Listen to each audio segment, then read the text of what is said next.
Boninho terá liberdade no SBT? SBT vai conseguir atualizar e modernizar o The Voice? Qual o tamanho da equipe do Domingão do Faustão? Foi a maior da TV brasileira?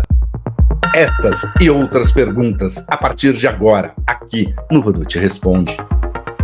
Olá, seja muito bem-vindo ao canal do Vanucci, muito bem-vindo a mais uma edição do Vanucci Responde, onde a gente fala de TV a partir do seu olhar, com as suas perguntas lá nas minhas redes sociais, também no espaço reservado aos comentários aqui dos vídeos. Você pode participar de várias formas e a sua participação engrandece muito este conteúdo, porque aqui a gente fala de TV a partir do que realmente interessa a você. São 3 vezes por semana aqui no canal do Vanucci. Lá no site também tem nosso espaço para falar sobre as coisas da televisão. A primeira pergunta deste episódio é do @MGP, que diz o seguinte: há pouco tempo a Disney encerrou a transmissão de boa parte dos seus canais nas TVs a cabo aqui no Brasil.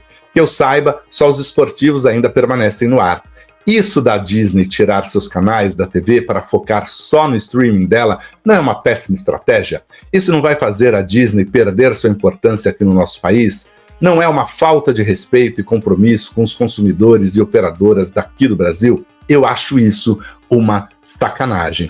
MGP, é uma questão muito delicada realmente, né? Mas que também faz parte deste olhar de administrar a sua produção de conteúdo. O fato é esse, né? A Disney, assim como outras corporações, né? A Warner, que é Warner, Discover, HBO, Max, tá tudo ali, né? Também já está revendo, não só no Brasil, mas em várias partes do mundo, a sua participação, onde ela vai estar em cada canto. E há uma sinalização para que alguns canais saiam da TV por assinatura e realmente fiquem no streaming. Por quê? Se você precisa aumentar o número de assinantes, então tente tirar da TV por assinatura e trazer para suas plataformas. Para que duas operações? Para que uma operação no streaming, que tem toda uma questão de operação, de custo, né, de engenharia, de tecnologia, e uma outra operação com uma outra equipe também para a TV linear por assinatura? É mais fácil você ter um lugar só. E essa é uma tendência mundial. A Globo, por exemplo, está começando a tirar os telecines de alguns lugares. Já pegou o telecine e demitiu a equipe do telecine e juntou com a equipe do Multishow. E o que se fala é que vão diminuir a quantidade de canais e no futuro deve ficar no digital. Porque realmente hoje ficou muito mais fácil você escolher um aplicativo ali e ter. Aí está agora o grande desafio das operadoras. As operadoras vão precisar encontrar, né, uma forma de comercializar seus produtos, essa estrutura toda. Como é que eles vão fazer? Aí está o desafio. Vão entregar o quê? Vamos entregar só a internet? Porque telefone ninguém mais quer usar também das operadoras. O que vão entregar já? Os aplicativos embutidos ali, parcerias com o Globoplay, com Disney, com a Discovery, com a Max, para você ter ali os aplicativos já embutidos? Pode ser. Estas questões terão que ser refeitas, né? Alguns padrões de relacionamentos comerciais ali terão que ser refeitos. Eu acho que boa parte, eu tenho conversado muito com as pessoas, né? Com meus amigos aqui, que falam, olha, abri mão ali de algumas assinaturas de streaming e diminuí o canal por assinatura, porque vi que não estava usando tantos canais assim. Próxima pergunta é do Jaderson Souza da Silva. Ele fala o seguinte: Vanucci, acredito que a Rede TV não imagina a força que tem. A emissora tem Luciana Gimenez e não investe melhor no Super Pop. Já imaginou o programa ao vivo todos os dias, explorando mais a forma espontânea da Luciana? Ela é uma comunicadora natural. E o TV Fama? Programa muito popular e pioneiro na TV em dobradinha nesse ao vivo. Se os dois fossem mais cedo e entregassem para a linha de shows, acredito que daria certo. O que você acha? Jaderson, essa já foi uma forma da Rede TV fazer, né? O Super Pop era um programa diário, né? Com a Adriane Galisteu, era um programa diário também com a Luciana Gimenez. Com o tempo eles foram revendo ali, diminuindo, deram uma variedade, uma diversidade na sua linha de programas à noite e depois de um tempo secaram tudo isso, né? Eu acho que assim, eu gosto da ideia do Super Pop diário, né? Eu gosto mas precisa ter uma boa pauta, uma boa produção, conseguir trazer pessoas interessantes e mudar um pouco o viés, porque foi muito para as polêmicas, né? As pessoas ainda associam que a Luciana o super pop tá ligado a polêmicas, às entrevistas complicadas e tal. Não, você consegue fazer ali boas pautas e reconquistar alguns artistas para que possam dar entrevistas ali. Eu gosto da Luciana como apresentadora. Acho que precisa estar muito bem dirigida, precisa estar muito bem produzida, e ela manda muito bem, tem carisma suficiente. E o TV Fama também tem, né, esse poder. E também funcionou com uma dobradinha muito boa. Saía do Super Pop, entrar na TV Fama, ia. Aí eles mudaram, puxaram de horário e tal, mas o que eu quero dizer é o seguinte, é possível sim fazer uma boa programação, ter ali, se não, né, não dá para colocar muito antes, então vamos colocar 10h30, vira a Luciana ali às 10h30, talvez TV Fama um pouquinho antes ou TV Fama depois, mas o fato é que dá sim para você fazer uma programação diária explorando muito a Luciana Gimenez. Tem que ter vontade, né? E aí redesenhar essa grade. Mas mais do que ter vontade, tem que ter também, gente, dinheiro, né? Porque as TVs dependem hoje de muita verba para colocar programação no ar. O @Fleury Júnior faz a próxima pergunta. Vanucci, como são negociados os anúncios nos programas de TV? Seria por um valor fixo e de acordo com os pontos de audiência, paga-se mais? Fleury, depende muito de qual emissora, de qual produto, de qual janela, é tudo muito relativo, né? Não é só essa questão de... muito simples de você falar assim, não, deu tanto de audiência... paga mais ou paga menos, né? Geralmente você oferece um pacote, né, que prevê patrocínio, não sei quantas inserções de comercial, inserções de merchan, você tem toda uma forma de vender. Tem anunciantes que não querem ter patrocínio, não querem ser patrocinadores, mas querem ter uma quantidade grande de merchans, porque precisam vender. Se é aquele que precisa vender produto, sabe, que vai lá e vai vender medicamento, vai vender panela, vai vender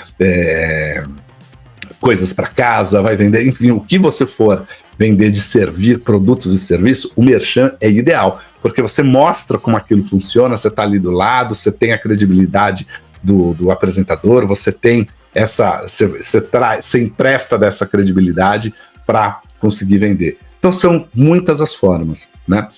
Lá atrás, algumas TVs foram ousadas e falaram assim, olha, se der menos... A manchete, né? Tá até no papo de novela isso, né? Se der menos de 5 pontos, vocês não precisam pagar. A novela deu 4, ninguém pagou, e aí foi um grande prejuízo para a TV.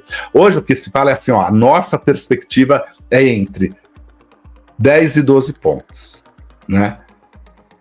Claro que se der menos, aí você vai ter que começar a oferecer descontos para renovar com os anunciantes. Mas geralmente você vende um pacote, né? Então você fala, tô vendendo por 6 meses, por 1 ano, né? E aí, se essa audiência vai caindo, tal, você começa a compensar, depende muito da relação da empresa com o seu anunciante. Os grandes anunciantes, as grandes agências, sempre conseguem um chorinho a mais.